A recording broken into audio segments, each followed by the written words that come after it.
Сайн байцгаана уу, шинэ өглөөний мэндийг хүргэе.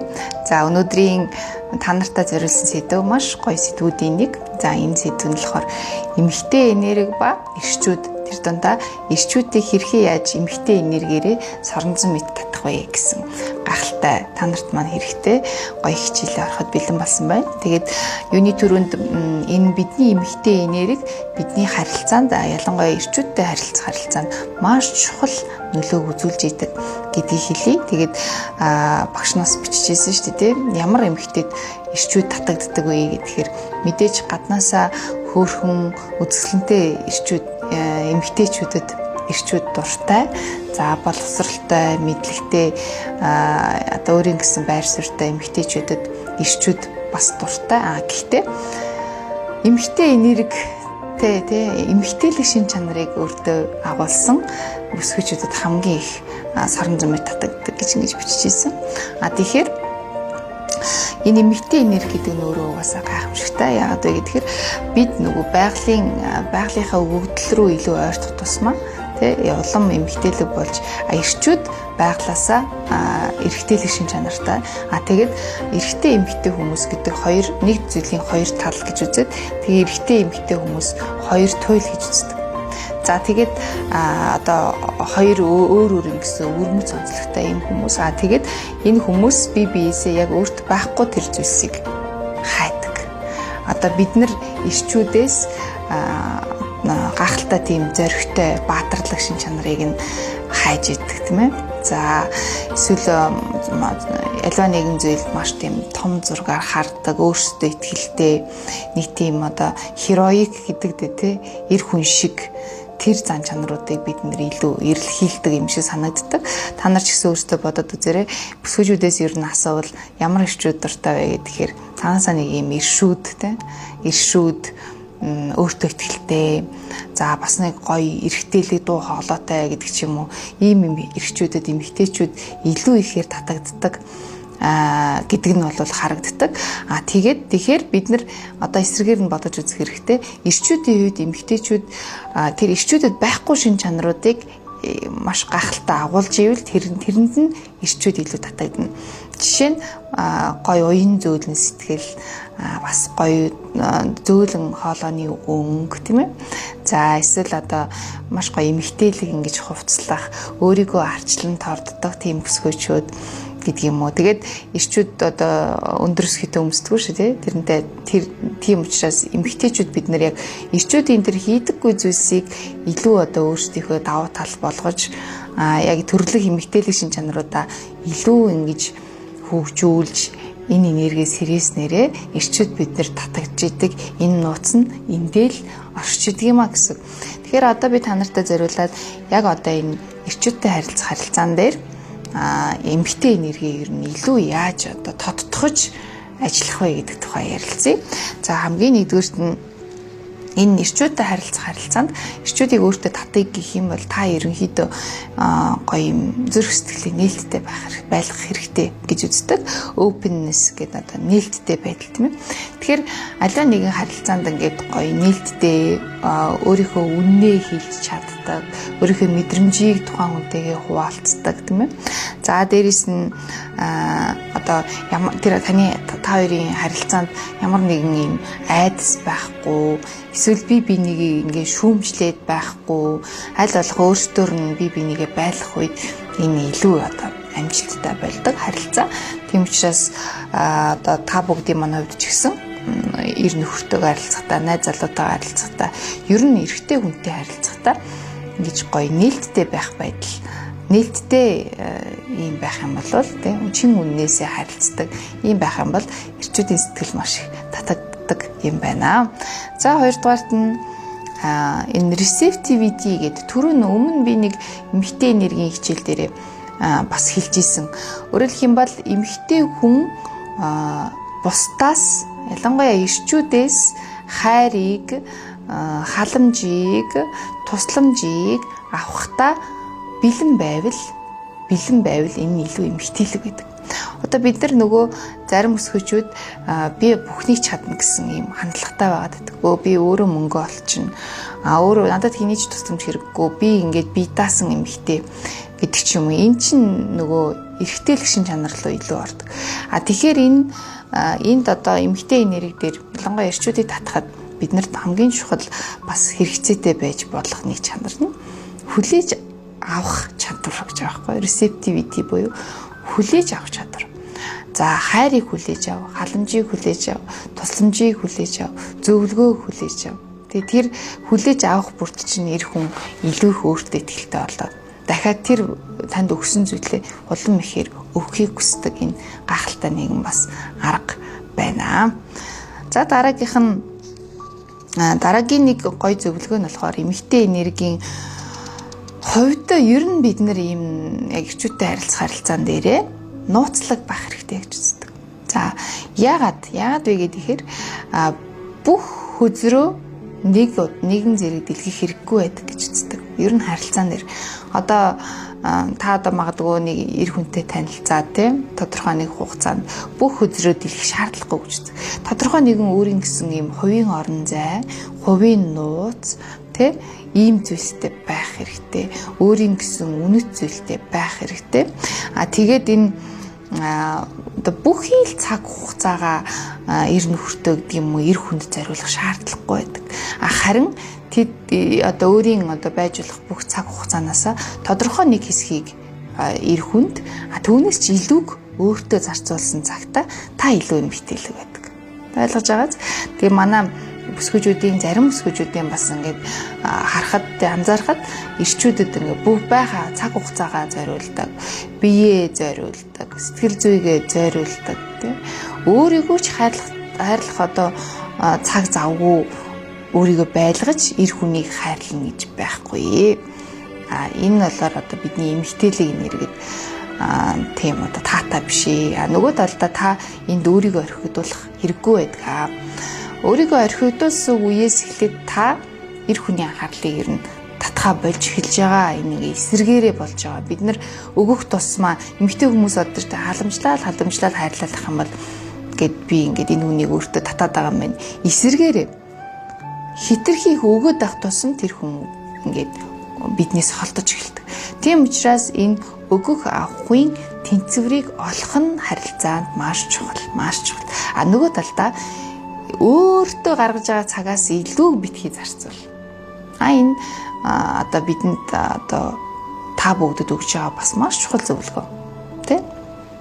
Өөртөө гаргаж байгаа цаг хугацаанаас илүү битгий эр хүнд зарцуулаарай гэж байгаа. Энийг та нар бас ойлгож байгаа гэж бодож байна. За дараагийнх нь болохоор эмэгтэй хүн болж өгвөл одоо энэ өөрийнхөө харилцаанд гоё романтик байх хэрэгтэй. За бид нар мэдээж эрчүүдээс романтик байдлыг хүсдэг. Гэтэ ихэнх эрчүүд одоо бидний хүсдэг шиг романтик бас байж чаддаг ч байгаа, чадахгүй ч байгаа. Гэтэ тэрийг одоо бид нар юу гэдгийг төрлөх өгөгдлөөс бас болд юм байна. Одоо Арслангийн ордны эрчүүд илүү романтик байхад тий романтик одоо жишээлбэл ингээд одоо бидний яриад байдаг юм иршүүд тий зоригтой тийм байхад за арай өөр ордонд төрсэн. Одоо юу гэдэг юм бэ? Жишээ нь мэлхийн ордонд төрсэн эр хүн арай өөр байна. Мэлхийн ордонд төрсэн эр хүн илүү ингээд дотгошоогоо илүү юм нандин мэдрэмжтэй байвч яг одоо тийм Арслангийн ордны эр хүн шиг юм одоо зоригтой тийм биш гэдэг юм уу. Тэгэхээр энд бас их учир байна л да. Тэгээд тухайн хүний энэ одоо төрлөх өгөгдөл өөрийнх нь онцлог гэж нэг юм байна. Нөгөө талдаа бид нар энэ романтик байдал гэдэг зүйлийг мэдээж эрчүүдээс хүлээн.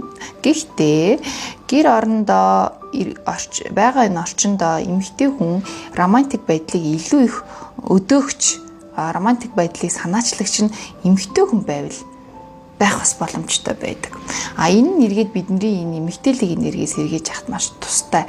За энэ романтик орчин бүрдүүлнэ гэдэгт нь одоо гэр орондоо энэ эмгтээлэг ийм одоо бүсгүй хүний ийм одоо шкаф, тойл те. За тэгээд гэртээ ч гэсэн одоо энэ үлгэж тавьж байгаа зүйл, элд хогшил юу гэдгийг тавилга бүх зүйл дээр энэ эмгтэй энергийн тодорхой нэгэн энэ зүйлсийг шингээж байх хэрэгтэй. Бид өөрсдийнхөө мэдрэмжийг энэ дээр гаргаж явах хэрэгтэй байдгийн байна. За тэгээд дараагийн нэг зөвлөмж нь болохоор одоо энэ сонсоход яаж сонсогдож байгааг мэдэхгүй. Гэхдээ тодорхой хэмжээгээр эмэгтэй хүн байглаасаа өгдсөн энэ баг зэрэг те одоо сэтэн хаях айлгуудах энэ авьяасыг хөгжүүлэх хэрэгтэй байт юм байна. Эрхэлж чаддаг тийм ээ. За байнга одоо найл шаашилгээд бай гэсэн үг биш ч гэсэн бид тодорхой хэмжээгээр ингээд одоо эрх мууж гашигзан хаяач гэсэн гаргаж байх хэрэгтэй гэсэн ийм зөвлөгөө бас байдаг. За тэгээд дараа нь болохоор ямар эмэгтэйчүүд ер нь ямар байх үед ирчүүд бид нарт ингээд маш их татагддаг вэ гэхээр өөрийнхөө үнэт зүйлийг мэддэг. Түрүү нөгөө хэллээ шүү дээ. Бусдад биш өөртөө илүү цаг зав гаргадаг байх тусмаа бид хүндлэгддэг. Хүндлэл байгаа цагт эр хүн эмэгтэй хүнийг илүү хайрладаг. Тийм учраас эмэгтэй хүн ямар ч тохиолдолд эр хүнд найдаж өөрийнхөө үнэт зүйлийг гээж болдоггүй. Өөрийн хүсэл мөрөөдөл, өөрийн одоо найз нөхөд, өөрийн хүрээлэл, өөрийн карьер гэх мэтчлэн өөрийн гэсэн үн цэнтэй бүх зүйлийг ерөөсөө хадгалж авч үлдэх тусмаа та илүү үн цэнтэй хэвээр байдаг гэдгийг үргэлж санаж авах хэрэгтэй. За дараа нь эр хүн эмэгтэй хүний ямар шин чанарт үргэлж татагддаг вэ гэвэл одоо та жишээ нь ямар нэгэн эр хүнтэй харилцаа үүсгэлээ гэж бодож шүү дээ. Та одоо магадгүй харилцаа үүсгээд 1 жил 2 жил болох уу жилийн хугацаа өнгөрлөө гэж бодъё. Цаг хугацаа өнгөрөх тутам тэр эр хүний хажууд байхдаа гэрэлтэд байгаа эмэгтэй хүнд ирчүүд цаанаасаа татагдаад байдаг. Өөрөөр хэлэх юм бол ингээд за одоо ингээд энэ хүн эр хүн миний эр хүн болцсон юм чинь гэдэг нэг юм санаа амралт биднийг санаа амралт бидний ингээд тайвшруулад бид ингээд өөрсдийгөө заримдаа штэ магадгүй ингэж орхигдуулж одоо өөрсдийгөө арчилгаа багасгаж анхаарлаа сулруулж хилдэг нь өөрөө буруу байдаг. Яг тэгвэл тухайн эр хүний хажууд жилийн өмнө та ямар байсан? Жилийн дараа 2 жилийн дараа одоо бүр гоё болцсон. Бүр мэдлэг чадвараа дээшлүүлсэн. Бүр их мөрөөдөлтөд хүрсэн, тийм. Бүр их зүйлийг хийж бүтээсэн байвал энэ үед эрэгтэй хүн тухайн эмэгтэй хүнийг маш их хүндэлж, хайрлаж, мөн дээрээс нь илүү ихийг одоо өгөхийг хүсдэг. Энэ эмэгтэйд илүү их татагддаг. Тэр ямар эрч хүчтэй, ямар гоё одоо гооцлонтой, ямар одоо чадaltaй, ямар байгаа гэдгийг энэ бүхнийг хараад эр хүн маш их урам зориг авдаг. Тэгэхээр энэ бол маш их чухал зөвлөгөөнүүдийн нэг гэж бодож байна. Тийм учраас бид нар тухайн эр хүнтэй хамт байх хугацаанд улам гэрэлтдэг л байх хэрэгтэй. Одоо миний хувьд ч гэсэн эр нөхөртэйгээ од юу гэдгийг хурмаа хийгээд 10 гаруй жил ингээ болсон байна. Тэгэхэд би өөрөө бас хичээдэг улам гэрэлтэй байхыг. Гэтэ хин нэгний төлөө биш, зүгээр өөрийнхөө төлөө улам их гэрэлтэж, улам ихийг таньж мэдэж, улам их зүйлийг хийж бүтээж энэ бүхэн маань магадгүй одоо манай гэр бүлийн хүн маань намайг улам их хайрлах, хүндлэх тэр нөхцөл нь бас болдог байхаа гэж ингэж боддог учраас өөрийнхөө энэ VIP сургалтанд сууж байгаа бүсгүйчүүдтэй ингэж өөрийнхөө нууцыг бас хуваалцаж байна гэсэн. За дараа нь ерөөсөө л одоо энэ юу байна гэсэн үг. Эмэгтэй энерги гэдэг нь эмэгтэй энергийн эмэгтэйлэг байдал, энийг ойлгох нь их чухал. Эмэгтэй энерги, эмэгтэйлэг байдал гэдэг нь ерөөсөө хизээч сул дорой байдал ш. Харин энэ бол маш том хүч. Гэхдээ та нар анзаарсан бол энэ маш гоё юм зөөлөн хүч.